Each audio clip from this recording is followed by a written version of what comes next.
default sex is not for women. It's for men. These women, they have the highest standards nowadays. They just expecting you to just go above and beyond in the getting to know them phase. They just want to move in when the palace is already built. There's a funny saying like, men are in love, women are in business. The faster that you can make them feel safe and secure, the faster that they are going to be willing to consider you as someone that they might want to have a casual thing with. Because women require a base level of security to get involved with men in the bedroom. Men require some security, but the threshold is a lot lower. There's a lot of ways to make a woman feel secure. I think the power of self-gaslighting is very strong.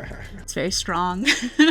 You don't need permission from your partner to talk to people of the opposite sex. That's control. So if you're leading with money, if you're leading with your looks, if you're leading with anything that's superficial, you're going to attract people who value those things above other things. So would you personally date somebody that makes less than you? That's a popular question, I think.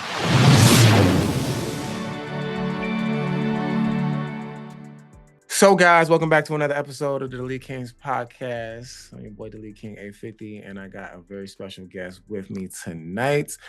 And this one, we're switching it up a little bit. Obviously, we are doing it from the studio, and then we got bed talks, you know what I'm saying? This is going to be super interesting right here. And I'm going to tell you why I chose to work with this guest that I met recently at an event. I'm going to let her introduce herself the right way. What they call you? My name's Tilly. I make content geared towards men, basically teach them how to have ethical game. Okay. So what I was thinking, we met the other week at Content Cartel. Shout out to Melanin King and all that, putting that together. I started following you on Instagram after I seen you was coming to the event that weekend, right? We both know, Content Cartel, Melanin King and all that. And then I noticed your page, something stuck out about it because it's like, I typically don't see that type of content on social media. Maybe because my algorithm is all business funding people, whatever credit related stuff. But I sort of started paying attention and I was like, oh, she dropping bombs. It was like more so you had your niche for your audience. And I almost want you to explain it because I'm not trying to ruin it for them, right? I want you to explain like what you're about because I was just started scrolling on a couple things. I'm just like, some of the hooks caught my attention. I was like, yo, more people need to hear what you're about. So explain what you mean by giving game the right way. Like you helping men step their game up. Break that down. There's a lot of men out there who really don't know the first thing about talking to women. They just kind of struggle in the attraction department. And there's, a few different ways to deal with that. You can keep just doing what you're doing, or you can learn from a lot of these red pill content type influencers who essentially teach creative manipulation, or you can listen to someone who has experienced things firsthand and knows exactly what feels good, what doesn't feel good. And, there's a lot of overlap in terms of things that you can do to be perceived as more attractive with that red pill community. But at the end of the day, these are just tools. So it really just depends on how you use them and your ethics behind that. 100%. Now, that sort of reminds me when I was like when I was a little bit younger and I was tapping into information for how to step my game up as a man. And I did start consuming certain content on the internet where I didn't grow up with a father figure myself. So single mother at the crib.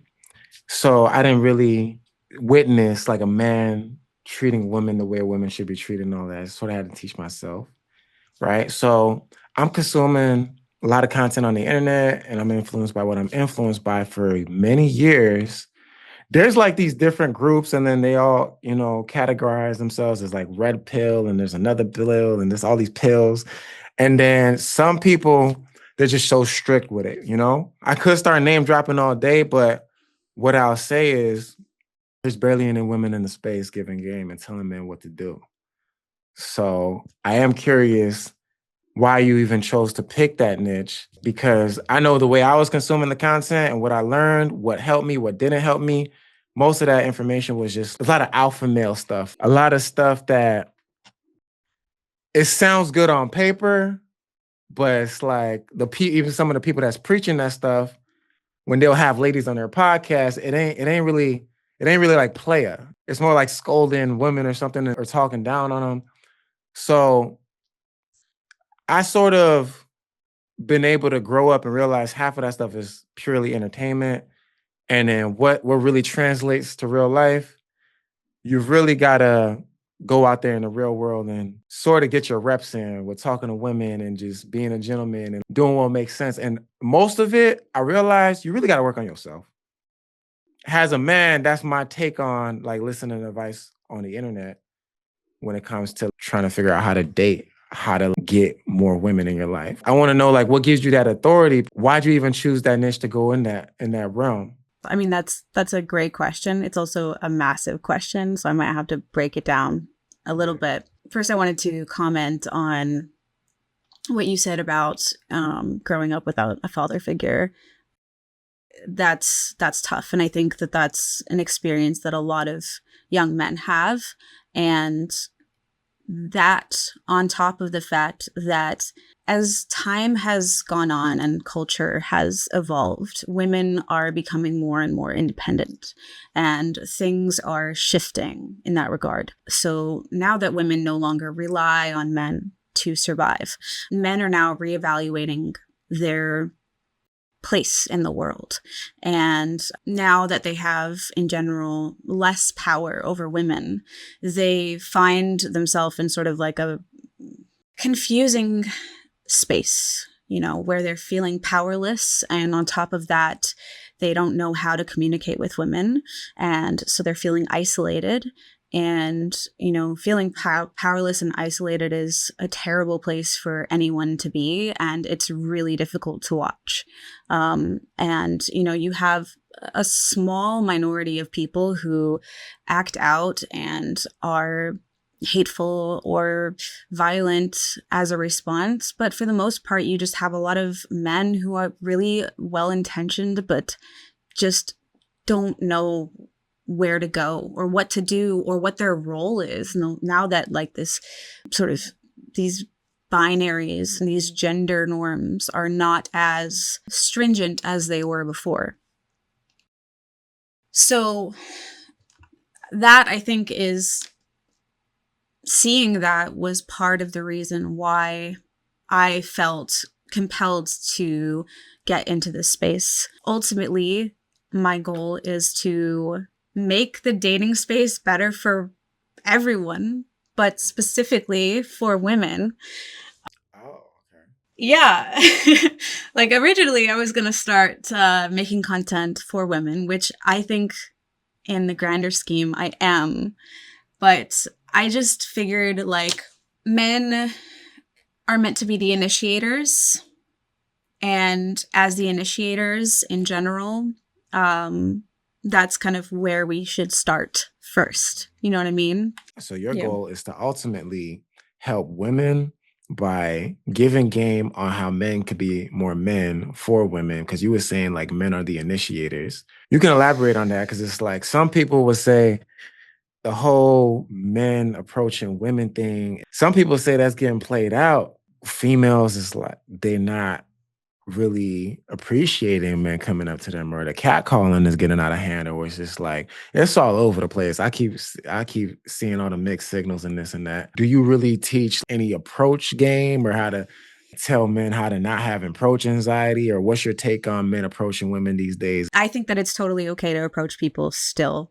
I think it's just about how you do it. And again, I think that I've seen it done wrong a lot. And, I think if you're doing it the right way, it doesn't matter who you are, or what you look like, contrary to popular belief. If you approach a woman and you're respectful and you are complimentary and you don't invade her space, it will be well received. Even if she's not interested, she will still appreciate the compliment, she'll probably feel flattered. And if you exit respectfully and, create that safe space for her where she's not anxious or fearful, then, you had a positive interaction, even if it didn't go necessarily the way you wanted it to go. It didn't go badly. And then you are rewriting the narrative for women, one person at a time, where she's like, okay, well, this guy went up to me and he was totally respectful. So you're making her rethink whether or not she should be scared if you do it enough in the right way. And I think the main thing in terms of approaching is that you essentially just go into this interaction without expecting anything and without specific intentions other than the intention to connect with someone. Let me ask you a question.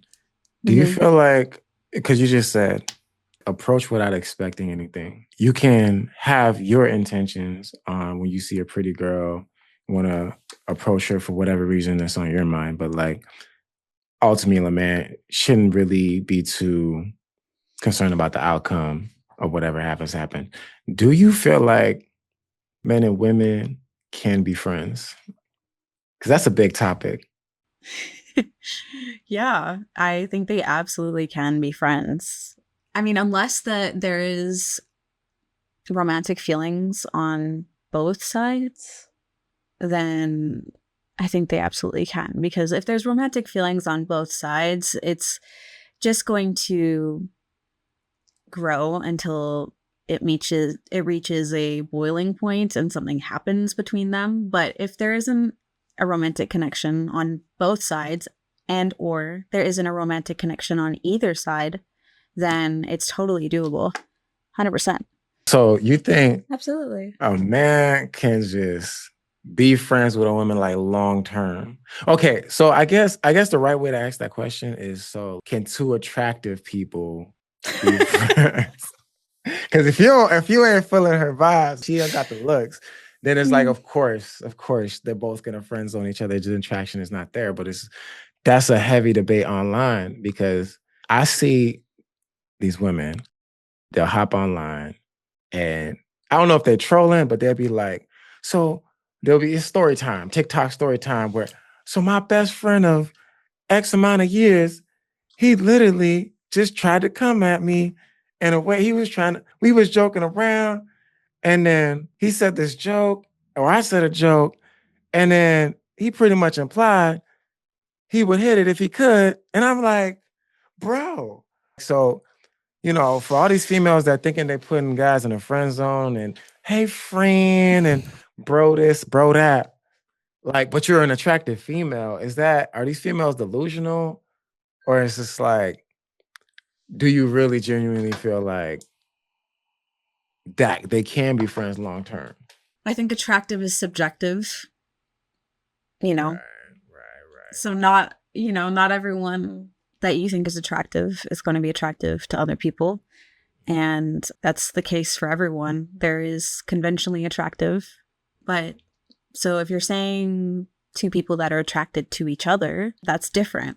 But also attractive and good looking is also subjective and different from one another. You can be good looking and unattractive, and you can be attractive and not necessarily conventionally good looking. All right, that was slick. All right, let me ask you this. Has that situation ever happened to you? Have you ever had a guy friend, you never thought he would actually try you, but then he tried you, and then it changed the dynamic? No, because I'm very direct and clear. And if I'm not into it and I just want to be friends, that'll be established very early on. And I can always tell. I mean, I think that most people can usually tell. And I think that, I can't speak for everyone. Maybe some people are really, really good at hiding it, but for the most part, they're not. And I think people just choose to believe that's not what's happening because they don't want to live up to the expectations that other people have. Because, you'll have your friends and your whatever other people in your life be like, this guy clearly is into you. And you're like, no, he's not, because you want to believe that. I think the power of self-gaslighting is very strong. It's very strong. But yeah, in some cases people won't know, but for the most part, it's generally obvious. And a reason why someone might choose to not acknowledge that is because they don't want to lose them as a friend, or they want that kind of attention, but they don't necessarily want the actual romantic side that would generally go with it if they were to acknowledge it. So you said women could always tell if a man is attracted to them. Not always, but it's usually pretty obvious. Because there's half the men that's just more direct, and then others, they sort of just, play the long game, or whatever game that is, But what's like the best advice you've pretty much given men all on your page? The best way to go about it? Like to be sort of flirting and indirect about it? Or is this like you intentional from the jump so you can't get friend zoned? What's your take on that? So the best advice in terms of what exactly? What you do for people, right? You help create better men to be able to have better relationships with the opposite sex, right? Have you helped out people so far in this industry? Yeah. Right. Do you do like consultations or anything like that? Like, what the guys are like struggling with most of all, right? There is no most of all. I think there are definitely trends, but I would say that in terms of the dating side, because I also do the intimacy stuff as well, but in terms of the dating aspect and the seduction aspect, it is just that. It's the seduction that they don't understand. There's a disconnect there. Like for men, a lot of men don't know what works. And I think a lot of people intuitively know what it works. Not a lot of people could really name it or call out exactly the behaviors that attract people.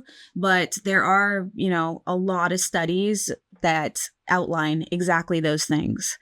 And so you can really break it down and get kind of granular with it if you want to. But so I would say that the general thing is just a lack of knowledge of exactly how to be perceived as attractive. What's some sort of general advice you can give somebody that wants to start being more seductive? What are some habits or things that he can do? Sort of anything you remember, advice you've given people that really struggled down bad, like if the worst client of yours came to mind, what's some advice that you've given him to really improve on his seduction game? It's going to sound very simple, and it is in some ways.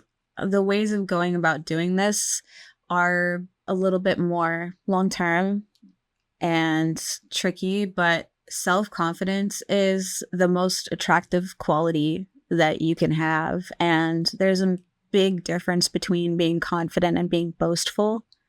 Honestly, just existing as someone who is confident in the world is going to set you apart from other people, because a lot of people don't have a lot of self-love. And that's where the problems really start, because as soon as someone's walking around and just existing in the world like, I'm just me, I'm just doing my thing, I don't need anyone else, I don't need anyone's approval, and I'm just content. People look at those types of people who value themselves and they're like, wait, who is that? What's their deal? They want to know more. That makes them interested.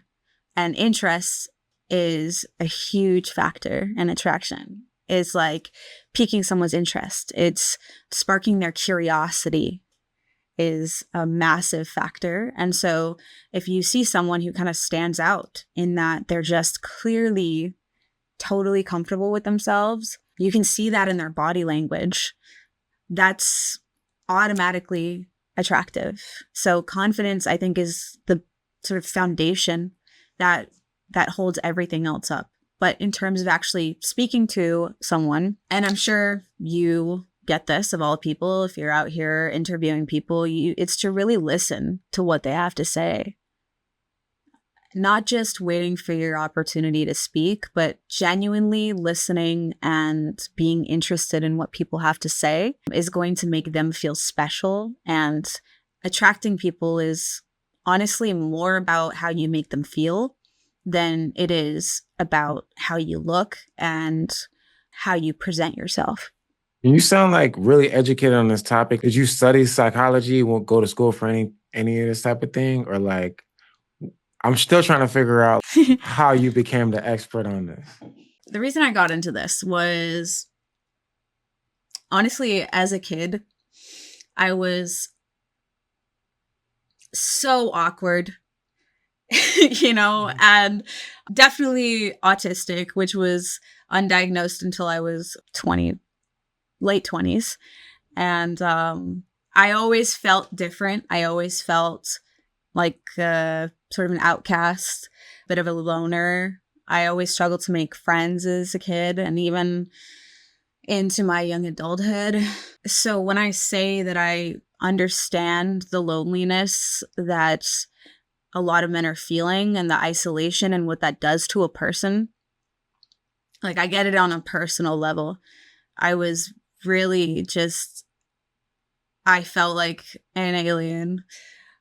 And I really just struggled with connecting with people. And connection is so fundamental. It's so important. So ever since I was sort of even able to acknowledge that about myself, I sort of became a little bit obsessed with how to fix it. Like how do I figure this out? Like, how do I hack, peopling? And so from there, I just kind of started watching people and just kind of analyzing them, like in a weird clinical kind of way. And, watching from afar, but then eventually in my own encounters, kind of experimenting and figuring out what works and what doesn't work. And it just became kind of my special interest. Human beings and what makes them work kind of became my thing. And then I grew up a little bit and I grew out of my very, very, very awkward phase. Not just, socially, but also in my body. And people started perceiving me different. And that kind of gave me enough momentum to want to dive into the seduction aspect of things, right? Because it's cool to be liked, but it's, for whatever reason, more interesting for me, the romantic element. And I think it's maybe just because I am a romantic, but that just became sort of fascinating.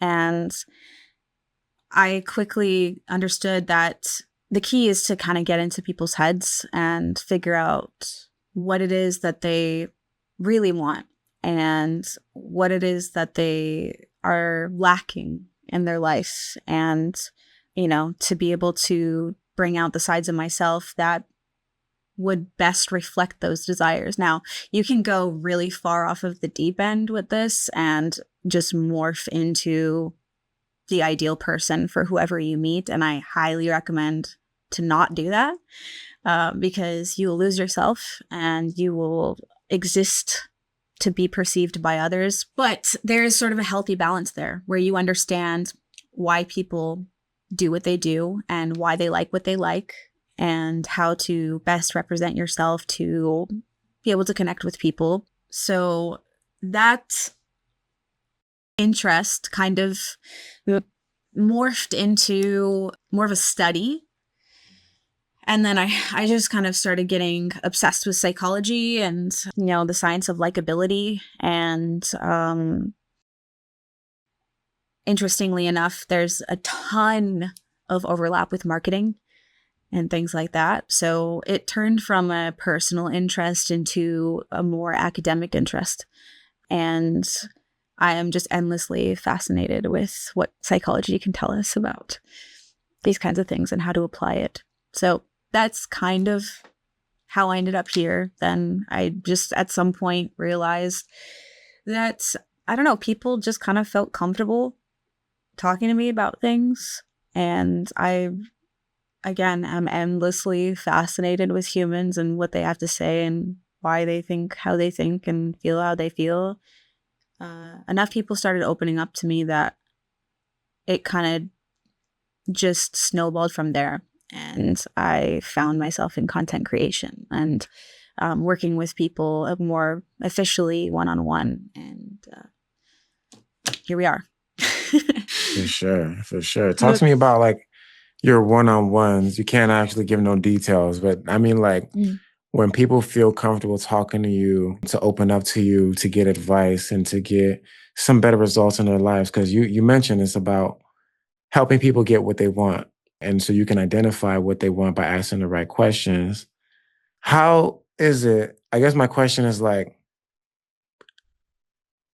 the difference between what you're doing and, let's say, like a therapist or even somebody that's like a couples counselor. If somebody visits your page and they don't really know what's going on, because I think there's even like, yeah, like an intimacy coach or something like that, right? How do you identify your role so they don't get you twisted with a regular therapist, couples therapist? You know what I mean? That's what I'm trying to ask.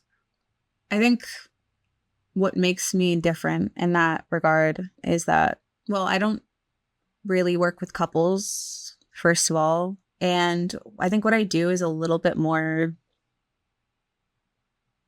niched down. I think it's a little bit more specific than what, say, a therapist would do, because most of what I talk about and what I'm interested in is teaching men how to approach women better, whether it be in the bedroom or just on the street or wherever online.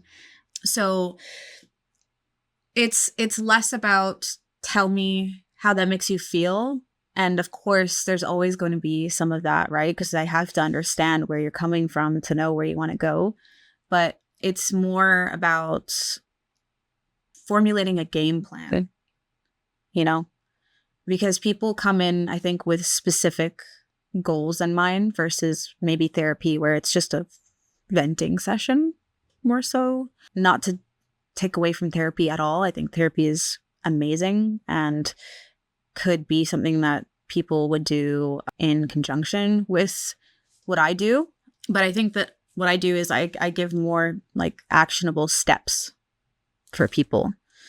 And I just have a very close personal experience with this subject matter. So yeah, does that answer your question? Yeah, for sure. Because I was even wondering how much of the advice you're giving is it based off of personal experiences that you had? And I can only make the assumption like, okay, you've interviewed so many women that you're seeing the trends. So you're knowing what women want.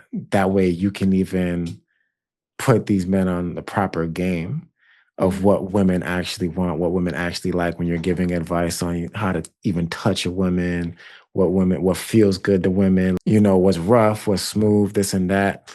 So I can make the assumption like, yeah, you're probably interviewing so many women that you know what women want and you're a woman yourself. But how much is deriving from your personal experience and your opinion versus what you've studied, would you say? That's a good question. I'm not sure that I could really quantify that exactly. I think that I will never say what my experience is the experience of all women. I wouldn't say that, to a client or just in general. So whenever I speak about my own experiences or the experiences of other women, I will always preface it that way. And I won't say things with any kind of finality, I guess. Whereas if I'm speaking about a study or some research or things like that I can back it up with, then I will speak more definitively. And so, but typically those two things tend to go hand in hand, right? I'll talk about something that I had read and then I might back it up with a personal experience or just my general feelings on it because, they're typically in line, right? So, It's both. It's a mixture, you know? So I think earlier in the conversation, we was talking about this space, like the red pill space. Would you say that you're in that category too, or No. like completely different? No, not at all. Not at all. I feel like I'm the antithesis in a lot of ways. I don't feel like I subscribe to that at all. It's, yeah, I think what makes it different is that I come at it from a place of mutual respect rather than domination, from authenticity instead of manipulation. My goal is to give people skills that work long term, because you can use a lot of these pickup artist techniques and they will probably work for you if you use them well, and they'll probably get you laid, but they won't hold in the long term, right? Because you can only maintain a lie for so long until people notice, right? There's this terrible book that a lot of people have read. It's called The Game. The Game. Yeah. Have you heard of it? I heard of it. I don't think I read it. I might have even, probably like an audiobook. Maybe the audiobook's on YouTube or something. But then I think one of the characters in that book has a real YouTube channel with the beard. And like he has his community super successful. They go out, they approach, they coach men on getting rid of their approach anxiety, and it's a numbers game. And this guy's super animated. Over the years, I was listening to a lot of his content, and some of the stuff sounded a lot really good on paper, but then like there's other people that have come out over time that they have a high body count or whatever, right? And they're saying more logical things, like exposing things that are not really adding up based off of just men just trying too hard, or feeling like they're taking the whole approaching women thing like it's a war or something like that, or strictly a numbers game or this and that. Yeah. You followed, like, because I'm pretty sure you're probably familiar with these same characters that I'm describing, but like, yeah. So I kind of realized that for the most part, nothing's gonna be actually just communicating with people. And I think it's called, when you have words that starts with an E.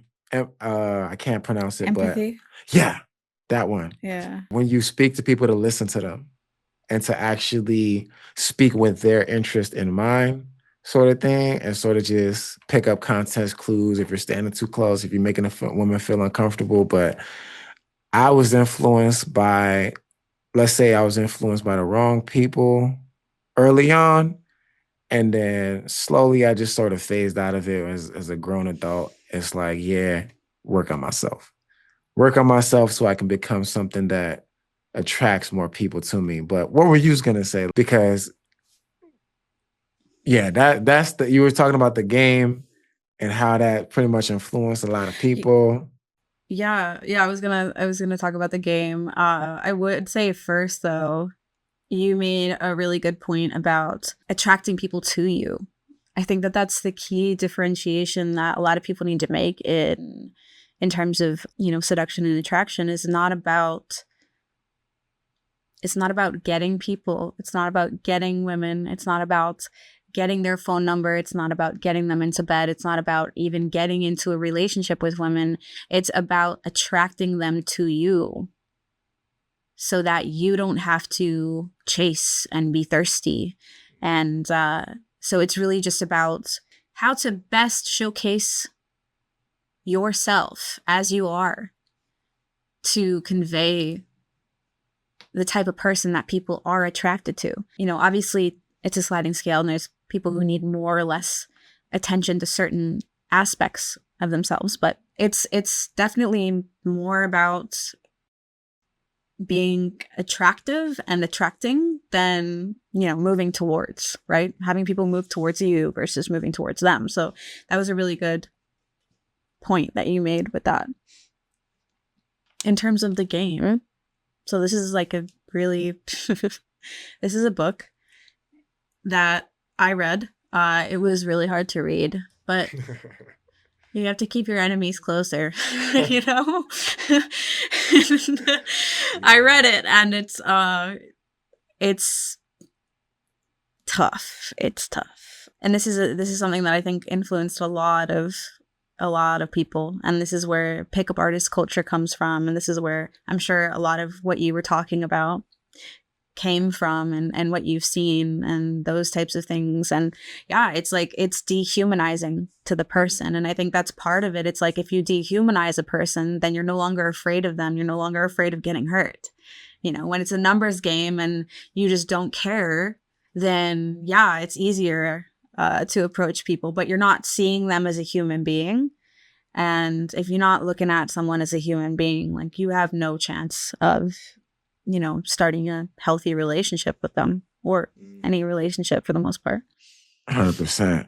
And it's like, when it comes down to attracting, like, most men will summarize that to just simply say, okay, I'm gonna spend a whole lot of time in the gym and I'm gonna get rich. Yeah. What's your general advice to those guys to just be like, I'm gonna just grind, and then one day I'll just make a whole bunch of money, buy a whole bunch of chains and a Lamborghini, and then is that the right way to attract them? Like, is it like, are girls really falling for that these days, or what's your take on that? Yeah, that's a good question. I think that you are going to attract whatever you put out, right? So if you're leading with money, if you're leading with your looks, if you're leading with anything that's superficial, you're going to attract people who value those things above other things. And they're going to have the personality traits to match. So if you're going out there and you're just flexing and you're just, you know, showing off how much money you have or whatever, you're going to attract women who value money above other things. Versus if you're going out into the world and you're putting your best foot forward and you are leading with empathy and compassion and genuine curiosity, guess what you're going to find? You're going to find people who also do that.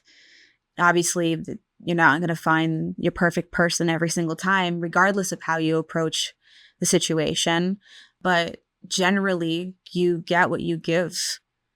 And I think that, I mean, ultimately, those things can change over time. They probably will change. You might not have money forever. You might not have a six-pack forever, whatever it is.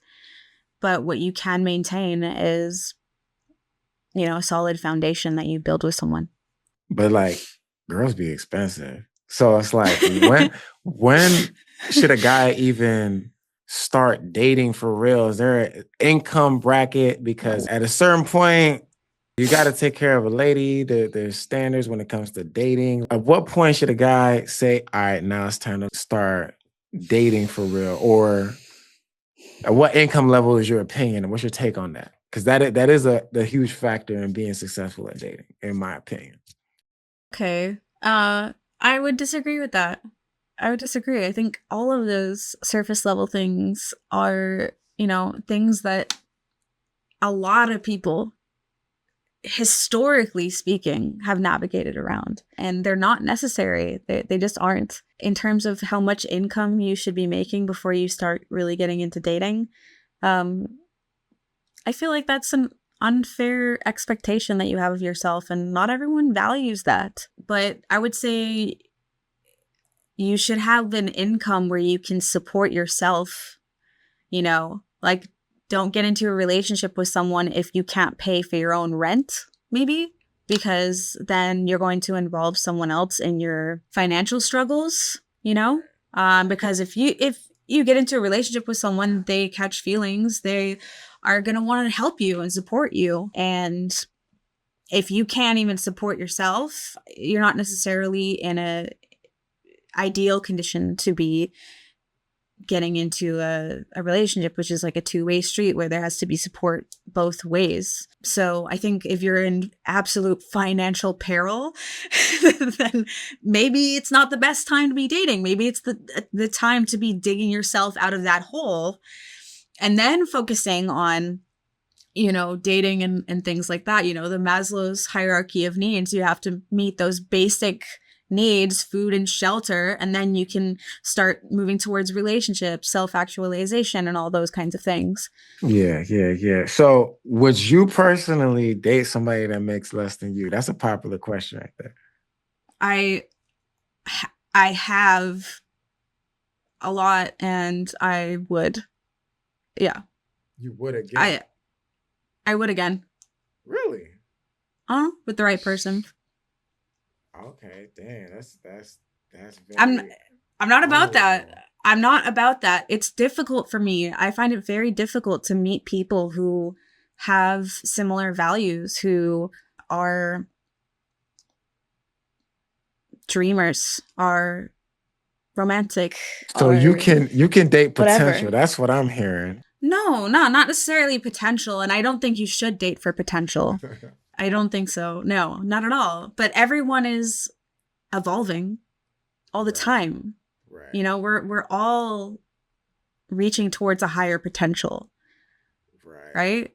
But if a guy just ain't got it all together, maybe he might have enough for himself, but he's trying to court you and this and that, and he asks you to split the bill. I mean, like 4 dates in a row. He's like, can you split it? At what point do you expect more of him? Are you really gonna ride it out until you figure something out? I think it's weird to split the bill. That's just my opinion. I think that's for me, splitting the bill implies two things. One, you're never going to see each other again. Or two, you might see each other again, but it's not going to be for a long time. So for example, maybe if you're going out to, dinner with a friend who you see like very rarely, and you can't keep the mental who did it last time kind of thing, right. That's when you can split a bill. But apart from that, I think that a courteous thing to do is to take turns paying for the bill. Just in general, whether it be romantic relationships or otherwise. But no, I really don't care that much. As long as they're able to support themselves and we're able to do fun things, every once in a while, I feel like, going on dates is super important. Doing new and exciting things together is very important to maintaining a healthy relationship. But yeah, I don't have expectations in terms of what the people that I date. Yeah, you're like 1% of women. I could tell that. Because these women, they have the highest standards nowadays. They just expecting you to just go above and beyond when in the getting to know them phase. But I find that quite interesting for you to say, which even shows you have some sort of authority to coach some people. Because it's like, if that's your take on it, it's not like you can build with somebody. Some girls, they just want to move in when the palace is already built. They don't want to be shooting in the gym. But that is an interesting take. What's your take on men that they not satisfied with like just one woman? What's your opinion on that? I'm gonna roll it back just a little bit here, because what you said was interesting. That you think that most women have much higher expectations in terms of what they're expecting financially. My experience is not that at all. And the experience of a lot of women is not that at all. From what I'm hearing, it's women are looking for men who have developed other skills, who have developed social, interpersonal, emotional intelligence type skills. Like that's a massive part of single women right now, and single women who are just not willing to compromise on that. Not to cut, I ain't mean to cut you off for real. No, you're good. I was just going to ask you, is it possible that maybe you're attracting a certain type of person? Nah, what I'll say is this. My stance on it was more so how the internet feels right now, actually. It's not necessarily my stance on it. That's just what's trending on the timelines, where it's like, it's even in the music these days. In the past, it's been like, I have experience courting a female, we're going out a few times here and there, and then it's just not clicking.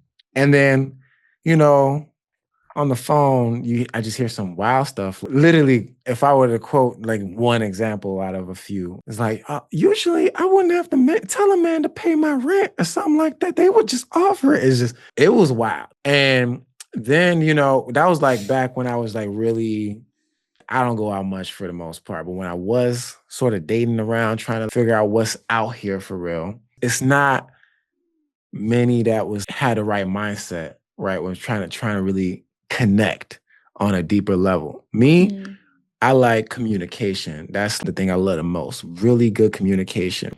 Cause I'll go all out for the person that I admire regardless. It's not even a thought.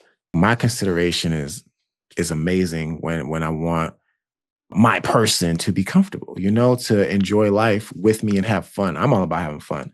But I'm telling you, from what I've witnessed and what's on social media that's trending right now, a lot of females, they have these high expectations. And one, as a man, I've even learned myself, you best be in position to take care of a lady.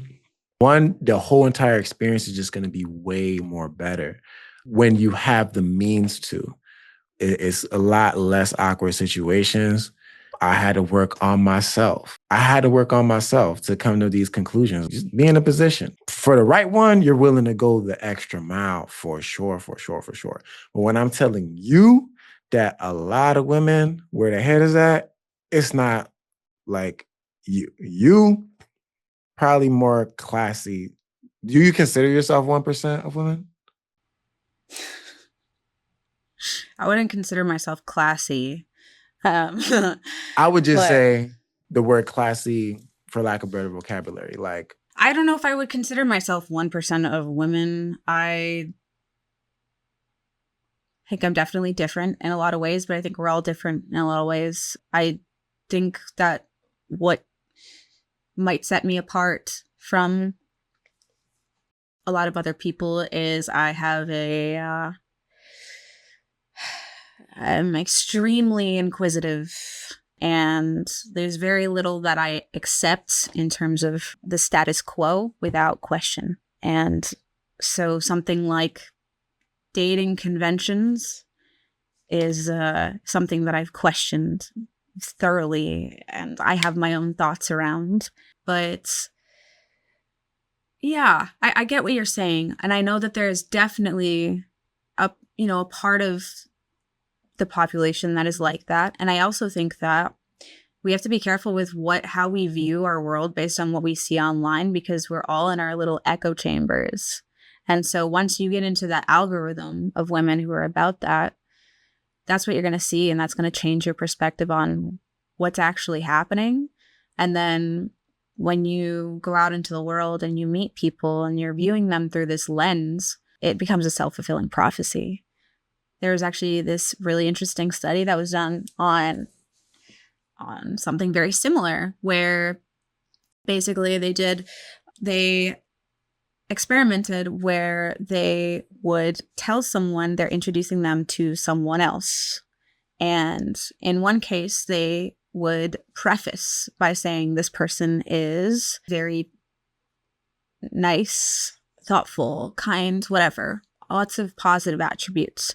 Then they would do more negative ones. This person is kind of cold, standoffish, whatever. And then, of course, they'd have the control group, which is sort of more nothing. They wouldn't say anything. And they would rate people based on, they would rate how the interaction went based on, exactly. So not even based on the pretext, but they would give them this, they would meet the same person and they would fill out a form, and that same person would act that same way towards them. And they would collect the data, and it was astounding how much the pretense changed how people saw the person. And it's like that person was acting the exact same way. It's just they already had it in their head that this person was going to be that way. And so two things happen when you go down that route. The first thing is now you're viewing everything from that filter. If it's a negative filter, you're viewing everything from that negative filter. The second thing is that if someone else perceives that they're being perceived through that negative filter, they are also going to act accordingly. And if you say someone is standoffish and cold and whatever, and you're acting like they are going to be that way, then they are going to sense that, and they're going to end up acting cold and standoffish because they're like, you're kind of being, Yeah. a dick. Yeah. I know exactly what you mean, because it's almost like a self-fulfilling prophecy, which does make sense. And that's what I grew up, and I think when I grew up a little bit and I stopped, I definitely don't put every female in the same category for real. I give them opportunity to just I really just observe. I just noticed traits and similarities. It came down to a point where I pretty much, I noticed few girls, like a particular type of female, they would act a certain way, and I can almost predict what they're going to say and how they're going to act. And it's just like, wow. And if you're viewing females from that lens, it's like all these girls are the same. You start to treat them all the same. But certain one could stick out to you that's different, and that one would definitely be worth entertaining, definitely be worth going all out for. So that's kind of been my experience. You start to think like, man, all these girls out here, man, it's strictly transactional. They not really even entertaining nothing unless you trying to just spend a bag off the rip, just trying to get to know them, and they trying to really get to know your pockets. There's a funny saying like, men are in love, women are in business. You feel me? But it's like, that's the wrong way to think about it. When you find the right one that's actually supportive of everything you got going on, that's curious, that's really got those traits, and as a man, I can tell you those are hard to find. Like, seriously, it's really, they say a dime a dozen. That's a needle in a haystack. And it should be that way. A female that's like really valuable, I mean, it kind of makes sense. You're probably not going to find it on the first try. Sometimes timing has something to do with it. When you run into the right person and you do have that right connection, and a person's past, it kind of builds their character, ironically.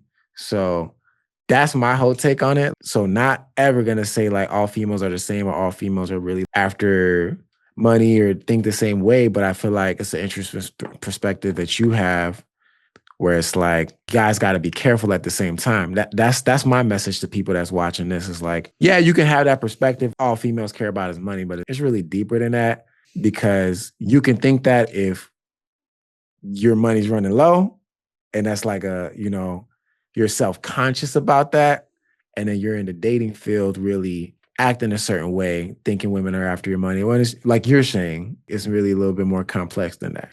Money represents something more than the physical thing, right? So when someone says, when on the surface, you might think they're after your money, but what people are really after is security. And there's a lot of ways to make people feel secure without involving that. And so it's a tool, but it's just one tool. And, it's an asset, right? It's like, it's something you have going for you. So obviously that's going to play a role in what a lot of people perceive as being desirable, like, just as you say that women might be interested in you for money, there's a lot of women who I feel that men are just interested in them for their appearance, their body, whatever it is, and both are very dehumanizing. And it's a zero-sum game at the end of the day, because you're never going to be happy with that. What game can you give to people? Because you just said it. It's about security, and there's different ways for you to make a woman feel secure. That's definitely something I want people to learn on this podcast. I can't even guess. Just get a people some real game. How can you make a female feel secure outside of trying to really leverage your money or the fact that you have money? What advice you got on that? I absolutely love this question, and I have so many things to say on it. There's a lot of ways to make a woman feel secure. I think absolute bottom level, base level, when you really break it down, chivalry is a great way to make a woman feel secure for two reasons. The first is if you are consistent with your actions in terms of these small chivalrous things like opening the door, whatever it is, if you are consistent with those things, you do them every single time, she knows she can count on you. And that instills security. But on a very primal level, chivalry is about security. Opening the door, guiding her into a car, walking behind her, walking on a certain side of the road. Those types of things are protective. And that's going to make a woman feel secure and safe. The goal is to make a woman feel safe in any context. And even if it's just someone you're trying to have a casual thing with, the faster that you can make them feel safe and secure, the faster that they are going to be willing to consider you as someone that they might want to have a casual thing with. Because women require a base level of security to get involved with men in the bedroom. Men require some sort of security, but the threshold is a lot lower. So the more safe you can feel, the more safe you can make a woman feel, the more comfortable she'll feel with you in terms of what happens when you guys are involved in the physical kind of way. So being consistent, doing those chivalrous acts, and just even considering the fact that they need this feeling of safety. Even just considering that, when they leave the date or whatever, and they're walking to their car at night, that might be something that makes them feel unsafe. And so just being empathetic enough to think about these kinds of things and to just, show up however you can, and to show up consistently is going to be huge and making them feel safe and secure. In terms of, on a more physical level, the best way to make a woman really feel like she can totally let go and unleash her most inner desires is going to be to making her feel consistently non-judged. There's a massive strain and sort of, society, there's a lot of mixed messages for women in terms of what they're allowed to do and say and feel and desire in the bedroom. And there's a lot of suppression of that type of energy for women, and to make her feel like she is not being judged for having desire and for whatever those specific desires are, and for basically setting the stage and asking the types of questions and doing those types of things to make it a completely safe, judgment-free zone for her is going to increase her desire. It's going to increase her experimentation level and her enjoyment of getting physical. I like that answer. I feel like I just learned a little bit of something right there. Now, I can touch on a few things you said, but some people say chivalry is dead.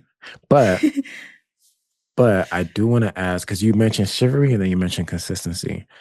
Now, I had this conversation recently with somebody, right? Now, is there such thing as too much chivalry? Like, let's say you live with somebody and every single time you exit the home, you open the door for her. And then when you're going into the car, let's say parking garage, do you get the door for her every single time? Yes. Okay. Every single time. Not no like once in a while. Yeah. For sure. Okay. 100%. 100%. It doesn't take very much effort at all. And it's just a way to show your partner consistently that you care about them. I think there's nothing that sucks more than when someone does it every once in a while, or they did it at the beginning, but then they stopped doing it, or they only do it when you're all dressed up and not when you're just going out to get groceries together. I really strongly believe that if you're not going to do it every time, don't bother. Serious, because then it just makes you feel like, well, why aren't you doing it anymore? You used to do this for me. Or why do you only do it when I'm dressed up? Or why do you only do it, after we've been together physically? Or, then you're kind of commodifying the act, and you're making it, you're not instilling that safety that, like, okay, I know that every single time I fall, you'll catch me. That's what a lack of consistency does. It doesn't make you feel safe. It doesn't make you feel like, okay, like, you're not always going to walk me to my car at night, and something might happen at some point, and I just never know when you are and when you're not going to. I think there's an attractiveness and a loving aspect of reliability that I think is highly underrated. And this is the flip side, is men are allowed to have their own thing. They're allowed to have a thing or a few things that they would like consistently, whatever that might be. Like those small acts of kindness, those acts of love, those acts of compassion, to want that consistently every single day is totally valid, right? It's not a one-way street. I'm glad I'm hearing that perspective for sure. I want to see how many people agree with that for sure, like every single time, because some can view it as, okay, some instances it could be inconvenient. It takes longer to get to where y'all need to go. Like I gotta go to the driver's seat. You gotta go to pack. We're in a hurry. But going that extra mile, you're saying if it's something serious every single time, which makes sense because you want your breakfast, lunch, and dinner every single time. Yeah. Exactly. Yeah, you just made a decent point. I'm not gonna lie. I'm gonna see what the people got to say about that one for real. Cause who else to ask but somebody that would know, Like, all right, so there's one way. Chivalry's all right, so chivalry is not dead. No, there's definitely people who are still out there doing that kind of stuff, and they'll do it every single time. Did you can I ask, we can skip this, but like, did you witness this growing up in your family household? Like, No, definitely not. No, there wasn't a whole lot of love in my family household, so there wasn't that kind of stuff. This is definitely something that I honestly only experienced much later and specifically started asking for, because that's just important to me. okay, for sure. Yeah, and I know another thing I haven't even factored in, there are different cultures. Nigerians, like we don't throw around the word "I love you," right? No. We show it with action. It's definitely an action word, and we might get annoyed if that word is abused, right? Don't say it and not act it out. Like, nah, you gotta show me. Some people just abuse that word, this and that. It can almost be a manipulative word sometimes. It's different cultures when that's so. I mentioned that in reference to like chivalry and this and that. What are different ways you can show a woman that you care, maybe taking care of everything? A guy in his mind could think, oh, well, I do X, Y, Z. When is enough or whatever, but it's just like going the extra mile. It could have some benefits that the guy's not even really factoring in based off of his own bias, pretty much. But I feel like that's a good game you just gave there, And I'm trying to figure out what else, like when it comes to even pleasing women. I guess that would go towards both individuals and their, cravings and how often, but like, because I feel like, do you feel like women crave it more than men, low key?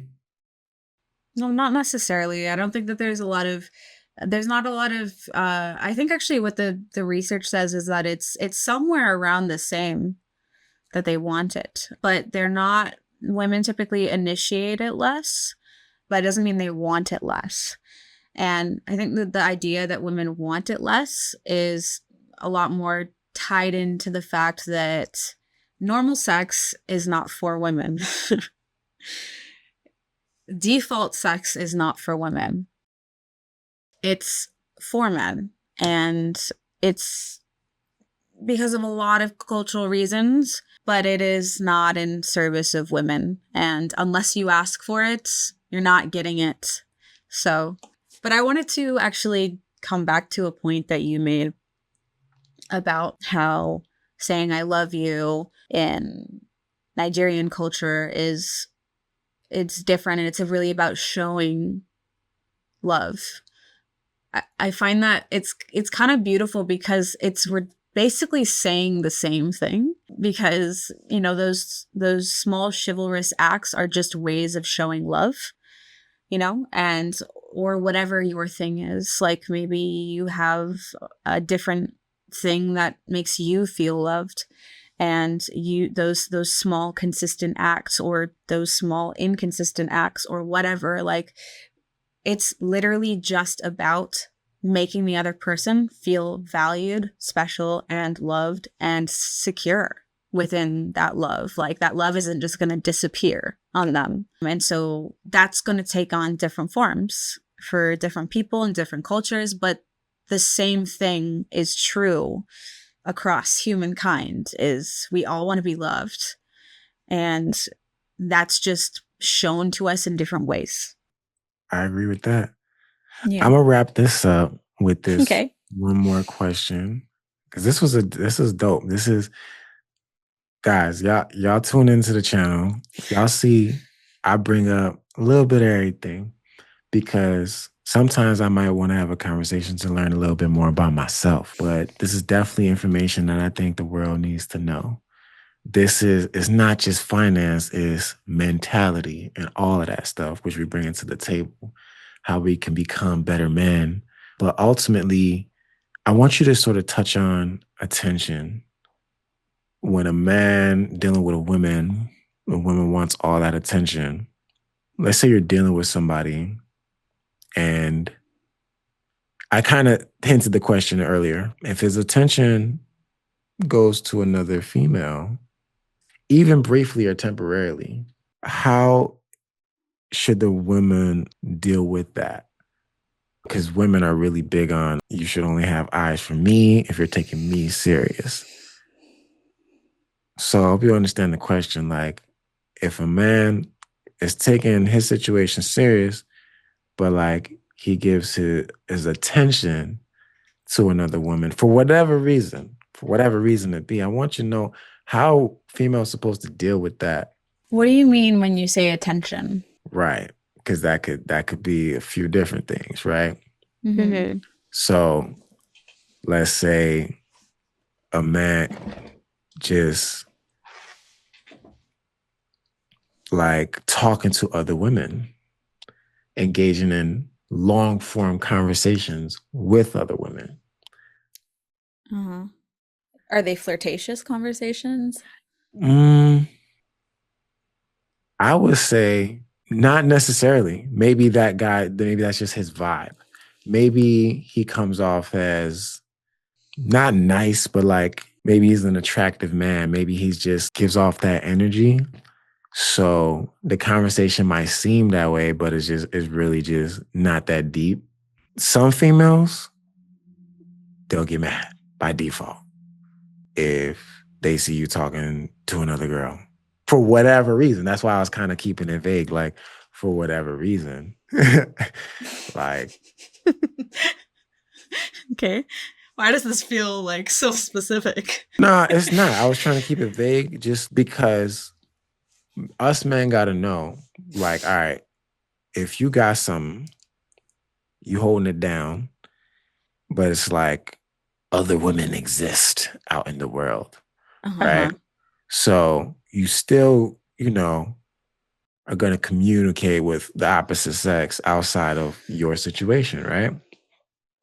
So how you do that? I guess I'm asking, how do you do that respectfully if you genuinely come off as flirtatious, but maybe that wasn't even your intention? So I'm asking, how do the girls really supposed to deal with that? And same for the guys, if they're dealing with the girl that might make her feel unsafe or less than if his attention is going to another female in general. There's two parts. One of it's intention, and the other part is the rules of engagement. Let's start with the basics here. Like, I think it's important, even for people who are monogamous, to have conversations around boundaries, like what they're comfortable with, what they're not comfortable with, to actually say them out loud. Because I think too often people get into relationships and it's just all assumed. Everything's assumed.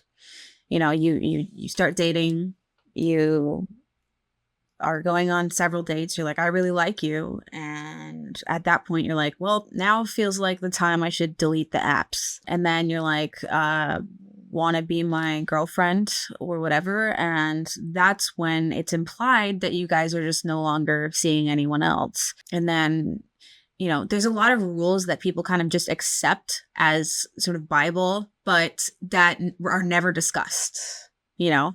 And then there's also a lot of people who exploit those rules and say, well, they were never discussed. So, you know what I mean? So like, oh, well, I know we've been seeing each other for 6 months, but we never put a label on it. So I thought it was fine for, you know, to sleep with a bunch of people, even though you know that they're not cool with that. So I think it's really important to actually establish from the very beginning what you're comfortable with, what you're not comfortable with. Avoid putting rules on someone.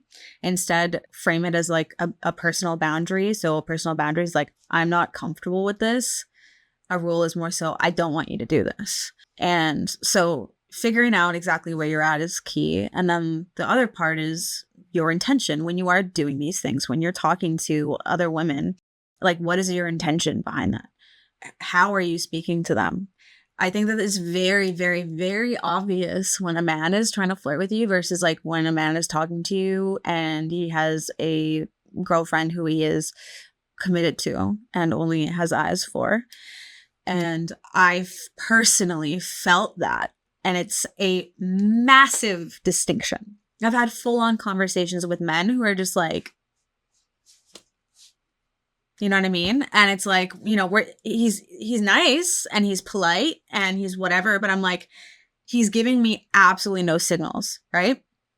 Versus I've had situations where I've met even friends' boyfriends who it was just instantly looking at me and I knew that he was that type of guy who would, you know, push those boundaries, the type of guy who was going to flirt with other women and, you know, do things that his girlfriend wouldn't be okay with. So it really depends on the intention, right? So if you have no intention of being flirtatious, of having an emotional affair, of doing any of those kinds of things with another person, then you are fine to talk to other people. You don't need permission from your partner to talk to people of the opposite sex. That's controlling. That's control, right?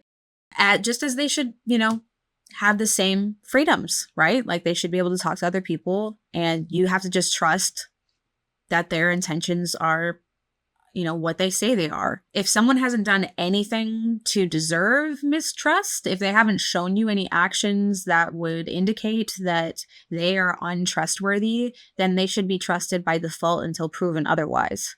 Because if not, that's your own stuff and you need to work through that. Dang, that was a loaded question, but you mastered the answer. Like that I was able to follow along, and I feel like everything you said makes sense. For real. Yeah. It probably boils down to if that person did anything to betray that person's trust, then it's like, are they always on edge about when's the next time they're gonna, you know, cross that line or that boundary, like you put it? Do you feel like I have a question for you as well. My question for you is like, I mean, I haven't really explored too far, but I feel like I'm very not out of place, but I feel like I'm a very different type of guest than maybe other people you've had on. What made you decide to go in that direction? Because one, I bring on a lot of people that I meet in specific environments. There was something about your page that I don't know as to why I started watching your content. I was like, this is just different. It's like completely different hearing what you're talking about coming from a female. Now, I've had people on talking about whether they're sort of in the same space, credit, funding, taxes, a little bit of everything. Some people that's been to jail, mostly entrepreneurs. So it was really your subject matter to really diversify my content because one, I did take your quiz as well. I didn't really bring it up. Yeah, we didn't But talk about that yet. yeah. Like I came up as the lone wolf or whatever. Like, all right, cool, we gotta Mhm. figure out what that means, right? I always look for opportunities to learn about myself and to find out things that I don't already know. So that's the type of people I'm gonna get on my platform to get a chance to ask some questions that I'm super curious about. Like I'm always curious. I'm just a curious person, to be honest with you. So yeah, It's a it's great quality. definitely, you said what? It's a great quality. Yeah. Yeah. So I'm definitely curious. Part of it is like a little spontaneous as well, because it's more so I had a intuition like there's something that she knows that I want to find out. I'm not really trying to date, I'm not really out here looking for advice, but I was curious about stuff that I do wrong, like chivalry, even based off conversations that I've had recently. I had a feeling you might be able to have some answers. So that was like a gut feeling for real. The chivalry thing, that's kind of where is a perfect example of where the science and my own opinion kind of merge together. Like, not every woman has that expectation of chivalry. It's not going to be important to every woman. But you said earlier, communication is important to you. So I think the most important thing is to either observe or communicate and have a conversation and like, hey, what makes you feel special? What makes you feel like warm and fuzzy inside? What makes you feel safe? And what's something that I can do for you that would just make you happy? And so it might not be chivalry, it might be something else. But yeah, it's a conversation you can have with someone. Yeah. Ultimately, I have this obsession of just becoming the best version of myself. So I look for answers. That's all it is for sure. And I'm always take that opportunity to share that with my platform, my audience, the people that can relate. I don't know how many podcasts you have done, but I feel like you're blowing up. Whether you become a best-selling author or something in the future, I have the opportunity to catch it a little early. That was part of it, just being honest. Like, yo, whatever you got, like this is trending. I don't know what it is, but it's blowing up like crazy. Let's collab for sure. But yeah, and definitely want to understand women a little bit better. So, because I'm a man. But yeah, I'm always trying to sharpen up my skills. So I want to hear it from a female's aspect. But yeah, the lone wolf. I don't know if we're gonna wrap it up on that, but Totally. Yeah, we can if you want. so it's like I took the quiz, and by the way, you guys can, for as long as she has that link in her bio, welcome to my bed talk. Super clever name, right? So welcome to my bedtalk.com. If you guys go to welcome to my bed talk on Instagram, where you guys can follow her, you might see a link in the bio depending on what time you're watching this, right? And you can take the quiz, and there's tons of different type of personality tests that you can take. So this was a version of that, I think, and my results came out as the lone wolf, which I can relate for many, many years. Definitely a lone wolf, definitely not a follower in any sense. Like literally, I can watch people have fun. Go do your thing. It's cool. like people watch. How would you define it? Because I could read it, but you can definitely break it down if that was my outcome from the quiz. If I want to learn about myself, is that the outcome of this conversation? What would you tell me about myself? Personality quiz is basically designed to give you an idea of what is keeping you single. Like, what is the one thing that's the biggest hang up that you have in terms of staying single? And, your results is the lone wolf. And basically there's a lot of that's tied into comfort, and, routine, and, valuing your own peace, and not wanting to have someone come in and disrupt your peace and basically impose a ton of new ideologies that you aren't necessarily in line with. It's someone who really just values consistency and calmness in their life. A lot of times it's people who feel like they can't necessarily fully rely on others and they can't fully trust others. And so instead of putting their trust in others, they just kind of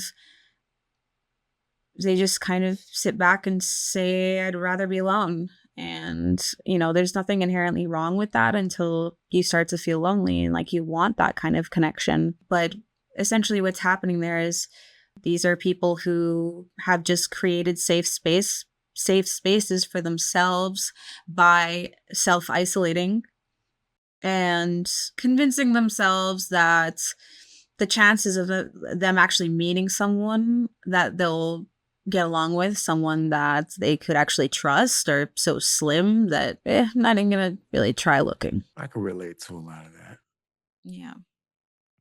So, I mean, as of now, I grew up, but a few years ago, I could identify with a lot of what you just said. It got to a point where it's like, I'm gonna just work on myself. I'm gonna build. I'm gonna just lock in. I ain't gonna be hanging out at the bar trying to find somebody. My homies will invite me to the clubs and all that stuff. I'm cool. And then, yeah, you said it like, man, people are unreliable, even to the point where hiring, firing, that's just regular entrepreneur stuff, like literally trying to keep a team, build a team, all of that. So I think that's pretty interesting. Now, for the people that's watching, for the audience, if they take this quiz and they identify and they can relate, we're the same type of people, what sort of gems will you tell them that they can do to escape the loneliness? Just to round off this conversation, just a little freebie, because there's different types, there's different outcomes you can take from taking this quiz. But let's just say for this one, if they do want to end up with somebody, not single, and just get that desired outcome, what's some gems you can leave the people with for that? So for this specific one, for the lone wolf, I think that a lot of the time, these types of people tend to focus pretty heavily on just certain aspects of their life, whether it be physical fitness, whether it be, work or their faith, whatever it is. Like, people tend to hyper focus on other aspects of their life and they get really stuck in their own routines. So I think that something that's valuable for these types of people, if they do want to actually meet people, is to broaden their horizons in terms of their environment. And the example that I give on the quiz, if that's the result that you end up getting, is if you have routines, basically stack on top of those routines. So, for example, if you like to, if you have a home gym, or if you just have a regular gym or whatever, and that's part of your routine, to start doing activities that incorporate other people, and to not go into those activities with expectations of meeting people and meeting women specifically and having romantic connections. So switching out your gym routine for like a workout class, for example, where it's more normal to be interacting with people, or to switch out, just chilling at home reading for a book club, or anything that you enjoy doing that aligns with the type of people that you're looking to meet or that you're looking to surround yourself with. Like, for example, going to Miami to a networking event for entrepreneurs. You're more likely to meet people there that are aligned, right? More people that are about what you're about, versus going to the club where it's kind of, people are going there to get drunk or whatever, whatever they're doing, right? It's not to meet the love of their life, right? So just doing things that represent the positive aspects of who you are and things that you're interested in doing, and just making small changes in your routine to switch things out for a more social thing, and then go into those social things open but not thirsty. 100%. 100%. On that note. Yeah. Yeah. So It's been a that lot was of a dope yapping. episode. Yes. I definitely appreciate. Is this your first podcast? It is, yeah. That's dope. That's dope. Thank I'm you. glad I could be your friend. I'm joking. You're so gentle. Oh man. So yeah, like, we got a lot more coming. Financial literacy and emotional intelligence. I really feel like the emotional intelligence aspect of it is like what I'm bringing to the table with this conversation. Genuinely, that's where I'm coming from. Like, let's think outside the box. We dropping a lot more content. And yeah, you guys gonna see a lot more different stuff. It's not gonna be the same topic. I am ultimately a content creator. My favorite subject just happens to be business funding, where I help people get access to capital and get over 6 figures and get an 800 credit score. Y'all know what to do for the links in the bios and all of that stuff and how to follow me and get in touch. So all that, DeleteKing850 on Instagram. Where can the people really connect with you? You can let them know where you want them to follow you and all that. So I have my username is the same across all platforms, but you'll get the best content on Instagram. I post every single day. Welcome to my bed talk, one word, like TED Talks. And then welcome to my bedtalk.com.